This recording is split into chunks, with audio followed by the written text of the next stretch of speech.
Hello, and welcome to another episode of Build Further, a podcast about making remote work by Clap.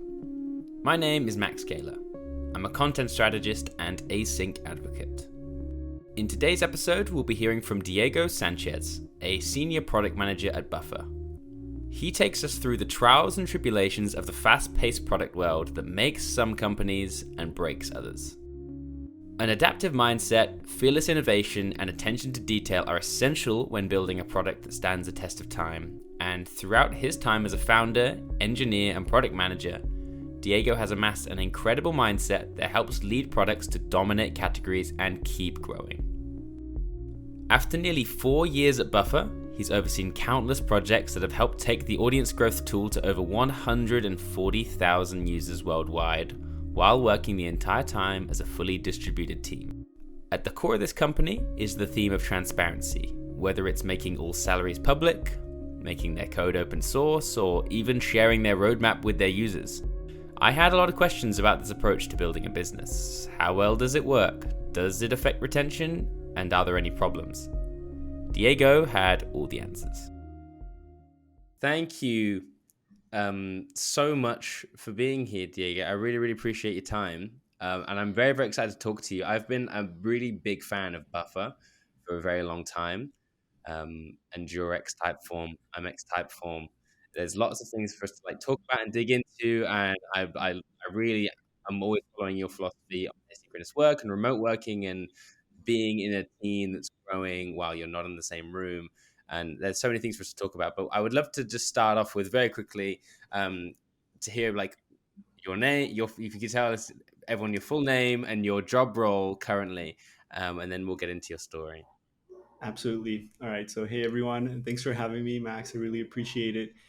So, my name is Diego Sanchez. I'm part of the product team at Buffer, and I work with a team that's focused on new product introduction. So, yeah, it's been a fun, exciting couple of years here at Buffer. So yeah, that was going to be my next question is if you could take me through kind of you don't need to go into too much detail, but kind of an overview of your career, a bit of maybe you could explain your CV a little bit like an Yeah, interview. absolutely. So I got into tech when I was 19. I was in university, and I thought, okay, there's got to be more to life than just like commuting to work every day and working from like in a big office building. I thought it's kind of boring. That was kind of boring to me. So I thought, is there something that I could do maybe in software that would allow me to work from anywhere in the world? Like I really dreamed of being able to just pick up my laptop and work from wherever. So at 19, I decided to get into tech. I didn't know anything about it, and I launched a website back in the day. It was a really interesting experience. It was my first time like doing anything in this space, and we made every single mistake in the book. It was just really interesting. And then a couple of years later, we had lots of learnings, and we thought, okay, it's time to pivot, time to do something else. I had just graduated from university. I'm starting my master's, and I thought, okay, I want to go like all in on this. And I decided that I was working from Colombia at the time. I thought like the ecosystem wasn't there. Like it was hard to raise capital. It was hard to meet other founders. Most people I talked to didn't really relate to like the path that we had chosen. They were like, so I didn't find like that I was getting the support I needed. So I thought, okay, I need to go where like to the place where this is happening. And we moved to San Francisco to get our startup off the ground. We were trying to raise capital at the time, and with my co-founder, we ended up sleeping on a friend's couch, and it was just like a really interesting experience. Like really trying to get this startup off the ground. We ultimately failed, but that led me into product management, right? So yeah, a couple of years later, I ended up at Typeform, which was one of these startups that I really admired and loved. And I thought if I can be a part of this, it would be incredible. So I joined Typeform as a PM for the growth team originally, but then I transitioned into just a product team. And eventually I ended up developing new products at Typeform. So we had a team that was focused on bringing new products to life, which is something that I really enjoyed with this experience as a founder. Going from 0 to 1 was something that was really appealing to me, and I wanted to do that as part of an organization as well. And then shortly after, I joined Buffer, where I've been for the past, it's going to be 4 years soon. So Wow. and at Buffer, I've been leading all sorts of new products. So launching a product called Engage, and launching Start Page, which is now used by thousands of creators around the world. So yeah, I've been mostly focused on launching new products and taking something from zero to market, and that's been really interesting. That's a brief recap of my career. That's so cool that I can't. Yeah, it's not super common that someone would start off going, okay, I'm gonna make a company and I'm gonna go all out and I'm gonna go to San Francisco and I'm gonna make this happen. Do you ever look back at that thinking, I wish I'd kind of just worked my way up the ranks through a company, or are you happy with going straight in? Oh, I think if anything, I wish I would have done it earlier or for longer. Like, I think what was hard is that we ran out of money pretty quickly, I and bet. then I had to get a job. So I skipped a part because when I came back from from San Francisco, I had to get a job, and I was like, all right, I gave this a go. If anything, I wish I could have been more mindful of our finances, so I could have kept trying for longer. I think that's the only thing that I would do differently, but not like join a company so quickly. I Mm. ended up working for a large, huge company, which is DirecTV, acquired by AT&T when I was there. So I did get like a bit of that experience of working at a huge corporation and a big company, which has a very different like style, but it also teaches you a lot about communication and working at a much larger scale. You know, DirecTV Latin America had 9 million customers, which is much larger than any startup that I had worked with Yeah. before. So yeah, that was also an interesting lesson on scale. But I would definitely not maybe wait a little bit longer, try to get my burn rate lower so I could keep trying for longer. That's so interesting. There's so much to learn from that experience, and I think I imagine you say you spent some time in like a really big company. I can imagine how tempting it was, and obviously that's why you did then move to a smaller company and something you can kind of get your hands on more. And I would love to know kind of when you joined Buffer, what was the state of the product, and what were the intentions for you when you originally joined? Yeah, that's a great question. So coming from Typeform, I had experienced what it was like to work at a company that was raising capital. So when I joined, Typeform had closed its Series A, and during the time when I was there, we raised our Series B. So I experienced what being at a venture-backed company felt like, and the type of growth, and how got a good idea of what that did to the company and what that kind of growth means in terms of number of employees and the growth targets that you set for the company. But I was really looking for a company that was following a different path after I left Typeform. And Buffer is such a unique company in many ways, with our values and our approach to being profitable. Mostly, I think is one of the things that Buffer is highly committed to.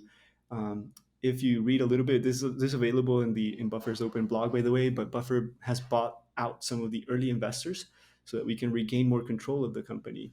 So what happened was that Buffer raised not a ton of capital at the beginning and has focused mostly on being profitable. So then it was in a position where it could buy out some of those investors, and we have not raised any money. So it's not any money since.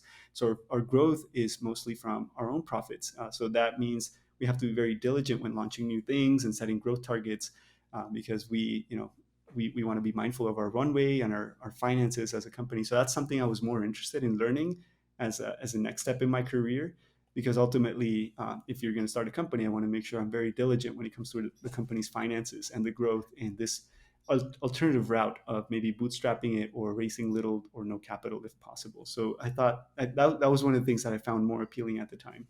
And how long did it how long did it take for you to kind of help make that happen at Buffer? Because you've been there for, you say, nearly 4 years now. How far into your time there were you like, okay, we're doing this. This is happening. So basically, when I joined Buffer, we were mostly known as a scheduling platform, as a scheduling tool. So Buffer had a core product, which was Buffer Publish and Analyze. But it was mostly like, when people thought about Buffer, it was mostly like they would think about a social media scheduling tool. And to be fair, that still happens. That's still something we've been trying to move away from. So one of the first challenges that I embarked on was launching Buffer Engage, which would help us shift that perception of this is not just a publishing tool. This is more of a marketing suite, because now you can publish content, but you can also engage with your audience. You can analyze your performance. So it was more of a suite of products, and that was one of those first like early um, missions that I embarked on. It was really interesting bringing this product to market. After that, we also realized we wanted to help small and medium-sized businesses and creators in ways that are not just related to social media, but beyond social as well. Like we really want to help people build a brand, build an audience, build a following. And we know how hard these things can be. And organic marketing requires like a lot of grit, a lot of dedication, and we want to help these small and medium-sized businesses. So I was really excited about that mission and vision. And now what we've been doing with StartPage and our new approach is basically going beyond just the scheduling tool, and trying to broaden the way we serve small and medium-sized businesses and creators. And that has been the focus. So the product has evolved considerably since I joined. Like I said, because when I started, it was mostly a publishing scheduling tool, and today we're more of a this platform, and we're even going earlier in the user journey, trying to focus on content generation, helping you come to Buffer. You need an idea for what to post, we've got you. You need assistance with turning this idea into a post, we can help. We'll even with AI, we'll help you do some of these things. These are some of the projects that we're working on with my team right now. You need some ideas for images or media that you can use for this post, perfect. You want to also publish this to these other channels, you need to turn it into something else, we can help you with that. So it's this holistic vision that's going earlier in the user journey and helping people also come up with what to post and create that content so that you can engage with that audience in an authentic way. So that's a mission and something that I'm really excited about. And that's how the product has been evolving. And for a team our size, with no funding, it's a pretty interesting, pretty interesting challenge. So how many people are there kind of in Buffer and then in the product team? So Buffer is a company of around 81, 82 employees at the moment. So fairly small. And the product team at the moment, it would be just 4 product managers. And Wow. so pretty small teams. We want to, one of the things we want to do is we serve small businesses. We also want to operate as a small business ourselves. So that's part of our focus. It's intentional. You guys do a great job of making it seem like you have a lot more than 4 product managers. So, Yeah, so thanks. well Yeah, done. yeah. The brand has a is I guess is well known to some extent, so I guess that really helps. But we definitely, it's ruthless prioritization. Like I think I've never experienced anything like this, and we learn a lot as PMs here at Buffer when it comes to being ruthless with prioritization. You have very small teams, and we set a high bar when it comes to our goals. We compare ourselves to VC-backed companies that have a lot of funding, bigger teams, but I think we still focus on delivering, and that has been really interesting for me. Wow. Okay. So I want to talk about community shortly because this is something you're talking about, and I'm super interested in. And I want to talk about your start page and everything. Um, but I would love to hear a bit about kind of the internal workings of your product team. I mean, like how are you operating? How are you prioritizing, and how are you kind of deciding what to tackle and knowing what's a realistic workload for your team, even when you're remote? That's a great point. So I guess it starts at the higher level with our product bets for the year. So we have a couple of strategic product bets that we're rallying behind as a team, and then we work very closely together across different teams to collaborate, make sure we're working towards these product bets, which are ultimately part of a product vision, which I kind of hinted or alluded to earlier by saying, all right, we want to go from this place that you come to just schedule content that you want to publish across channels to actually a place where you can store some of those ideas, and we can help you transform some of those ideas into actual content that you can use across different channels, or maybe adapt it to each channel. So that vision is what's driving us right now, and that's pretty hefty for even a year. It's maybe like a multi-year vision.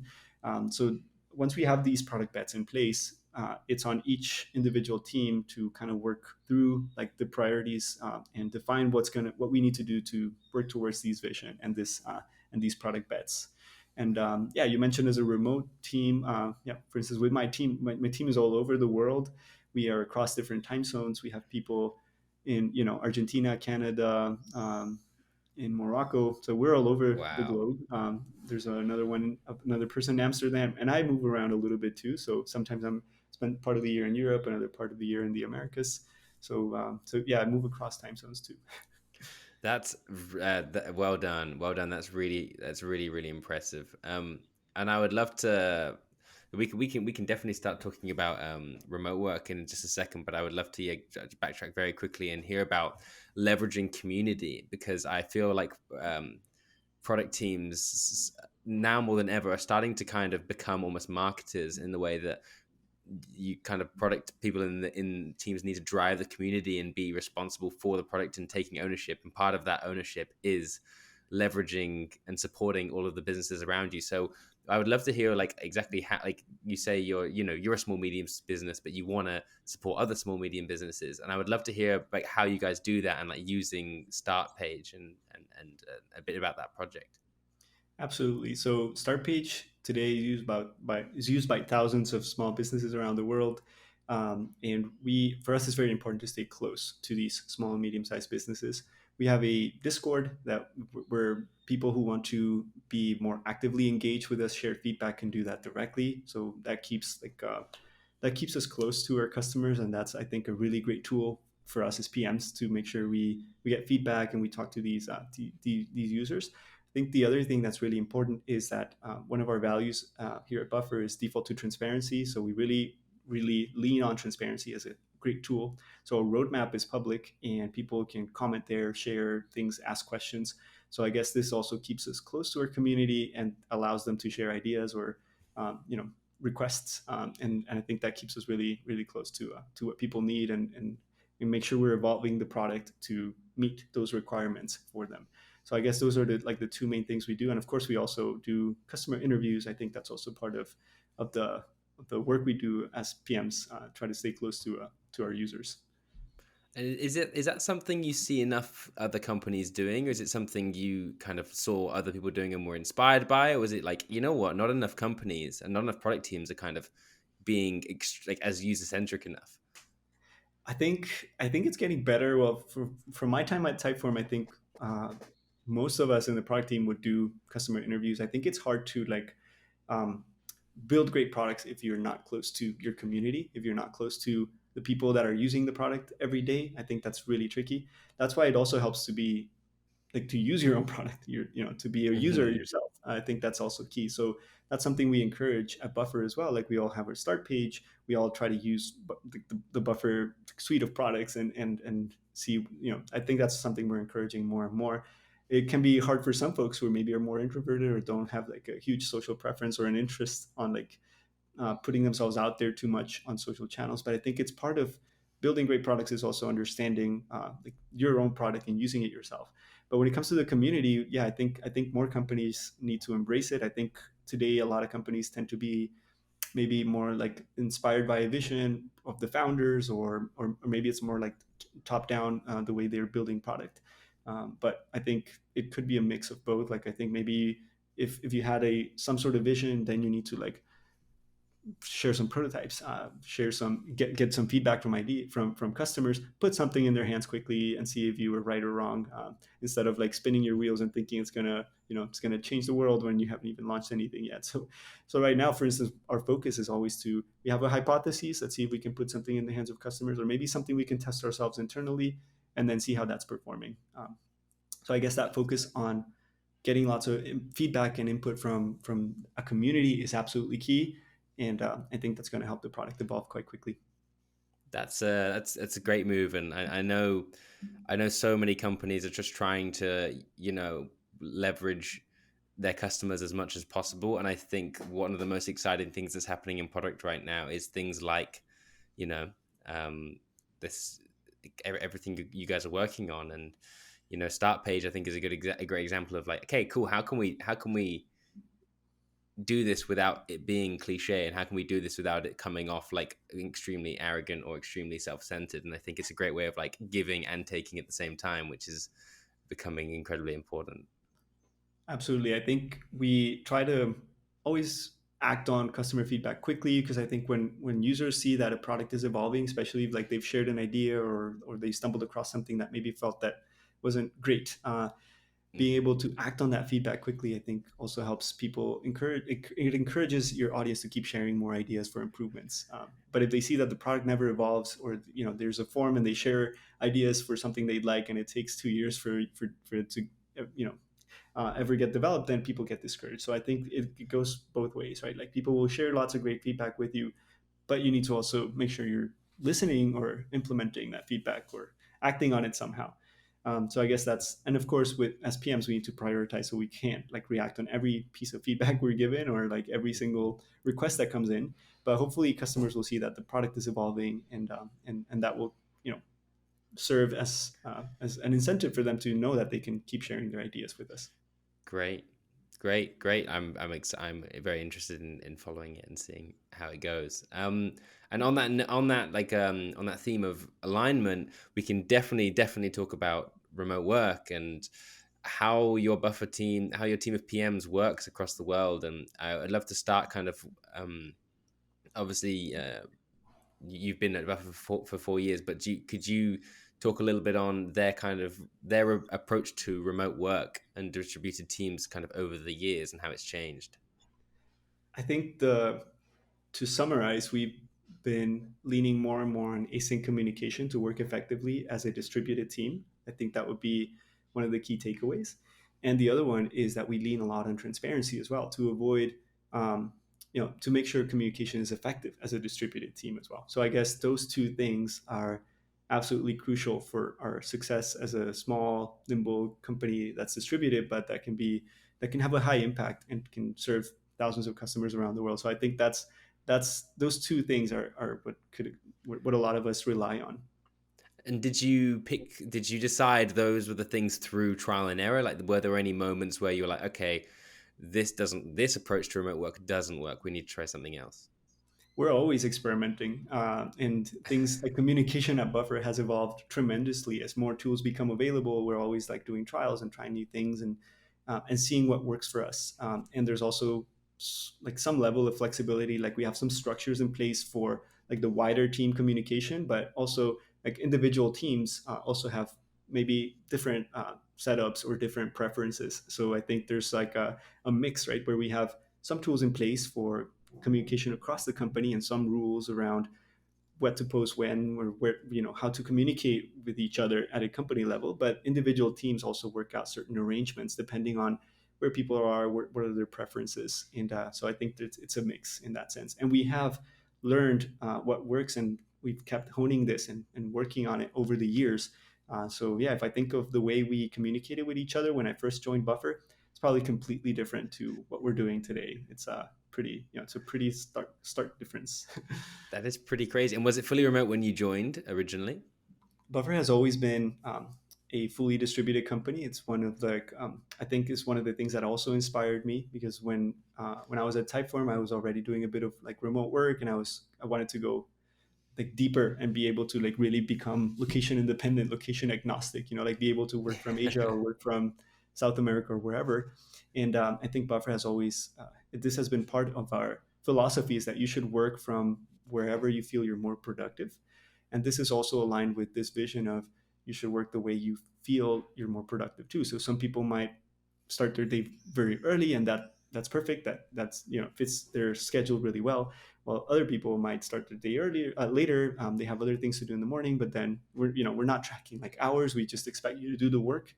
And Buffer, we say we give flexibility, but we expect like you to also do your best work here at Buffer. So I think Buffer has always been a fully distributed company, has been a pioneer when it comes to remote work, and I've learned a ton about how to work remotely effectively here.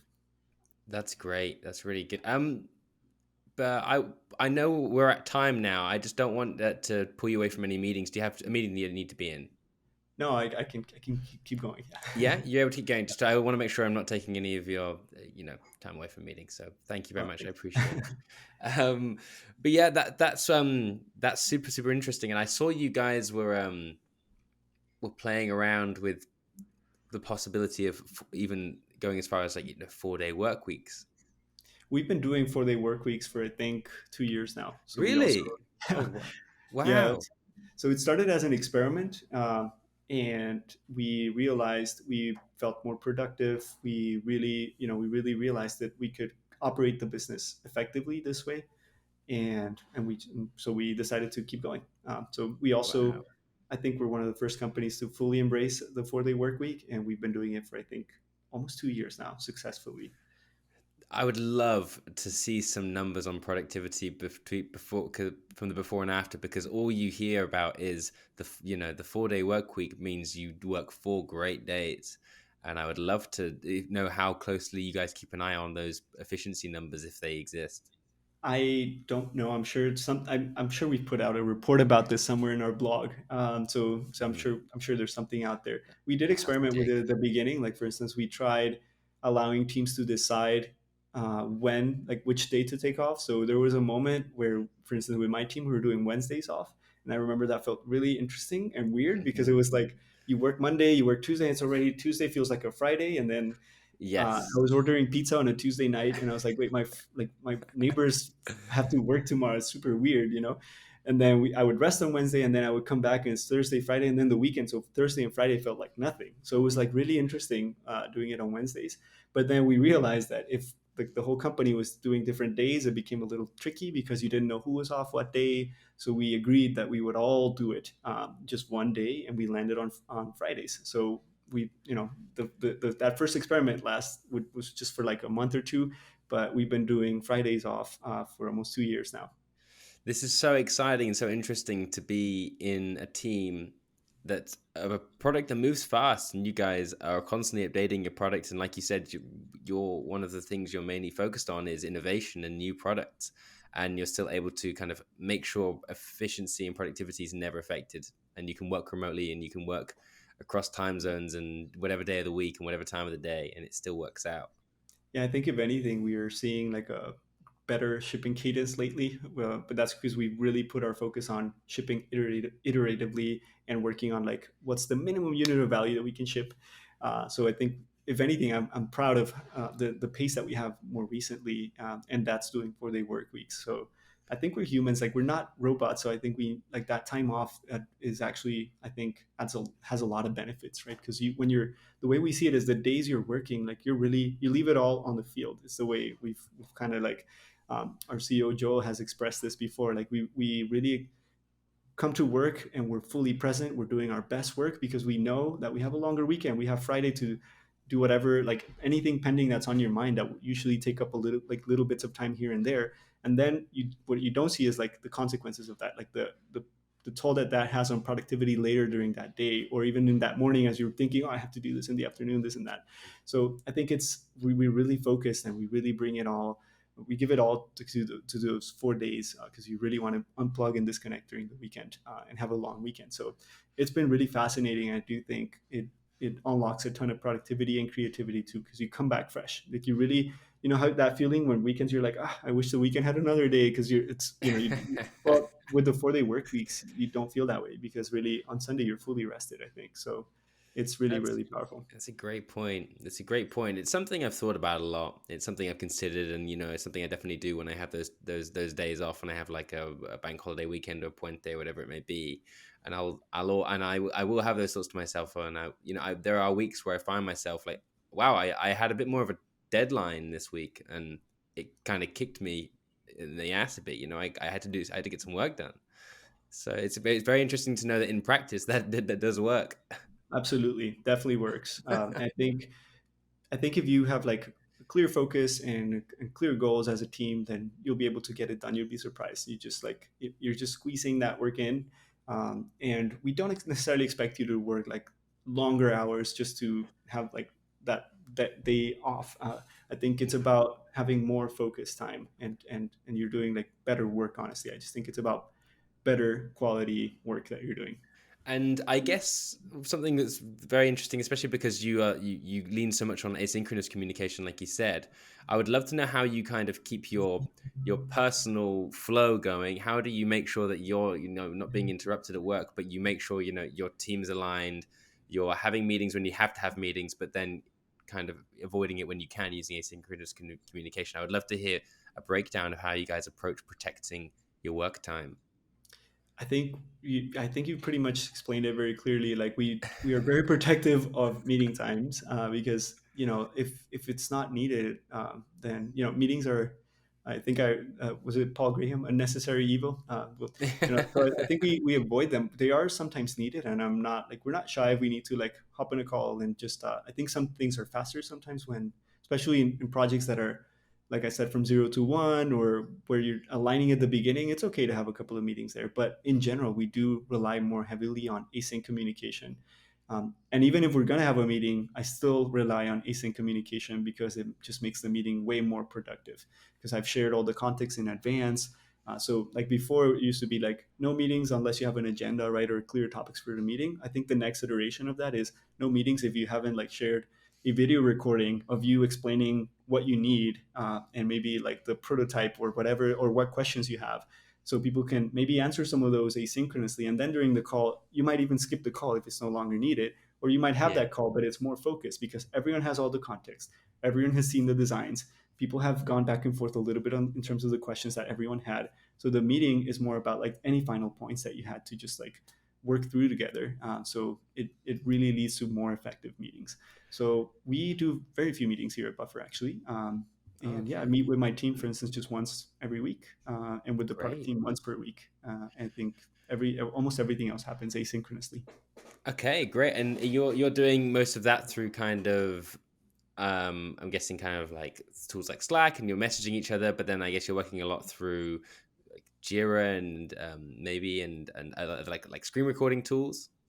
Yeah, we definitely rely on that mix there. Like we use Slack just to say hi every morning. Just it's more of a bonding tool to some extent. We have a water cooler channel. We have a channel where we share pics of our pets. So I think it's more about like that staying connected as a distributed team. I think Slack is a great tool for that. But then we also use Dropbox Paper for collaboration when it comes to something that's maybe you're working on a hypothesis and you're breaking something down, you're working on like early user stories before you're even in Jira, we might use something like paper. But then we break things down and stories live in Jira. And if I have any questions for engineers or if there's anything that's on my mind where I need their input, I might just record a short video for them and ask for their feedback. So yeah, I Nice. might be walking through some of the designs or some of the user stories and ask for their input. So I think these video collaboration tools are definitely very helpful there.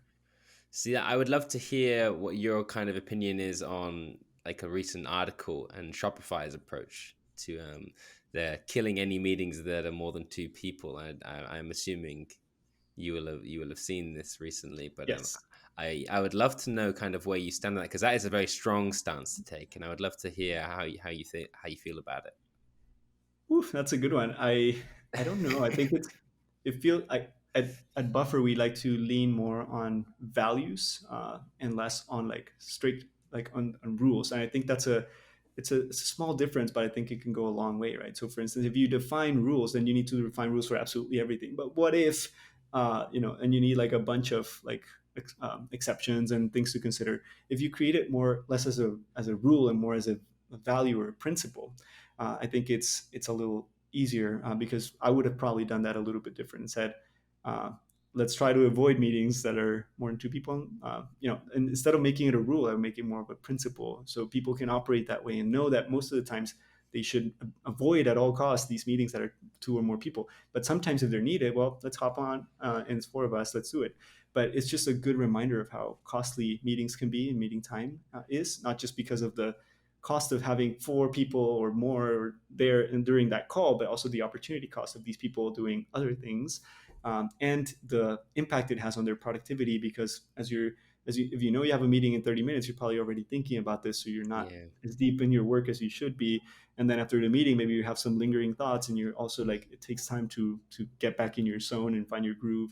So I think meetings are definitely super expensive, and I would be very very. So if anything, I think I appreciate it. I think Mhm. I probably agree with this. I would just maybe do a different version of it where it's not such as much as a rule, but more of like a principle or a guiding principle. Yeah, yeah. I think I feel very very similar. It's like and it's something that we're definitely trying to always do, like internally at Clap as well. Is, it's so tempting to be like the meeting killer, and this kind of approach to marketing where it's like, you don't need meetings. Meetings are done. Meetings are old.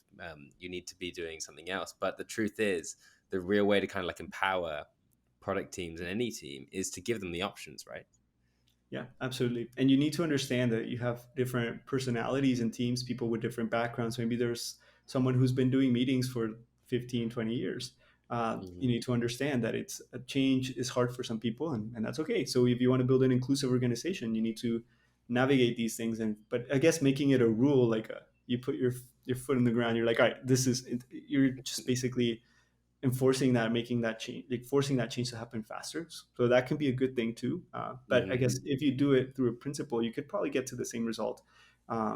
And yeah, without it being so harsh for some people. But That's yeah. true. That's a good way to look at it. That's a good way to look at it.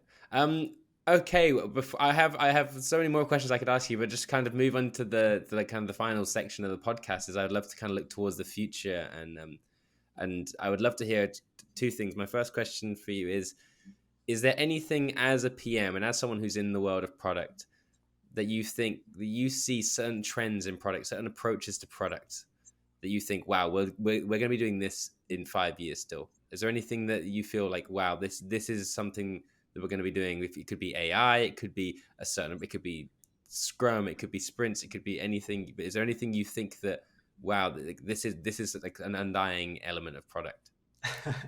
I think that's a tough one because I am pretty bad at predictions. I guess I don't want to make a prediction. So, It's but the very one fair. thing, yeah, I guess the one thing that I do see is a desire, not just for, I'm going to talk about product people, but this applies to the industry in general. I think there's a strong desire for more freedom, more flexibility, to work from wherever, to move around. And I think COVID has shown us that employees want this. And I think this is a something that people want. And of course, who wouldn't want this? This elevates like your life in so many ways if done correctly. But on the other hand, I know many companies have struggled with being able to execute this because it means reinventing some of the ways you work as a company. It means maybe you need to use different tools. Maybe you need to have different values for this to work correctly. Maybe you need to hire differently. Maybe there's so many maybes. There's so many different ifs and things to consider that the easiest thing is to say let's go back to the office. Period. So I think the one trend that I do see clearly like evolving, and I'm actually excited to see it happening more and more, is navigate like this clash between what employees want and what companies need. So I hope we can see more companies embrace remote work effectively so that they can be more productive, while being supportive of employees being able to work from wherever and for wherever they feel more productive and they're happier. So this is the one trend I would like to see more of, and yeah, and love to see the evolution of different tools in this space. That's perfect. Yeah, I think that's a really, really great point. Especially the tools, like there's a market now in accommodating and making people comfier working from home, and more able to, it's kind of taking the power back. I've really enjoyed seeing it happen. And like you say, COVID is a double edged sword. Like what kind of the reason why we're kind of now able to live in this situation where people can have a bit more power. So I think that's a really, really, really well put point. And for the last question, I would just love to hear about like you, and is there anything what kind of parts of what do you want to be working on now? Like what's the most exciting thing for you to be working on in the world of product? Like what do you think is something that you want to be working on still for years to come? That's a tough one. Great question.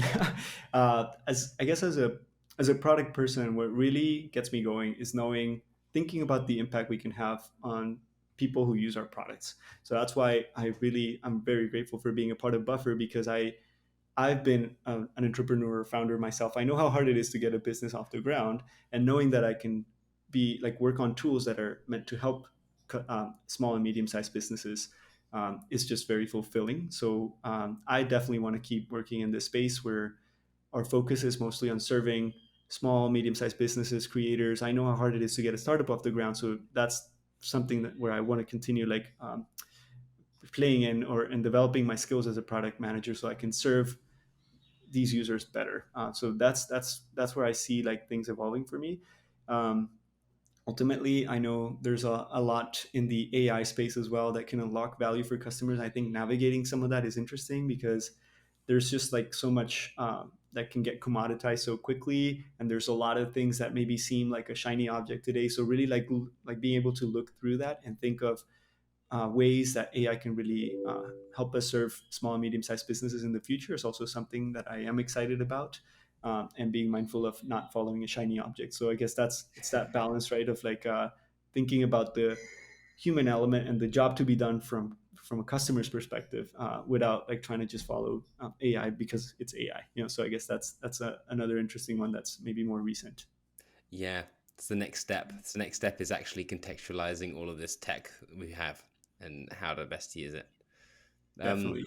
Amazing. Well, there's so many other things we could definitely talk about, and I already know that like in season 2, when we do this podcast, I'll be messaging you and reaching out again because I really, really want to dig deeper into your brain and hear about your approach to UX and everything product related over at Buffer. Because, like I said, I'm a big fan. I follow it quite a lot.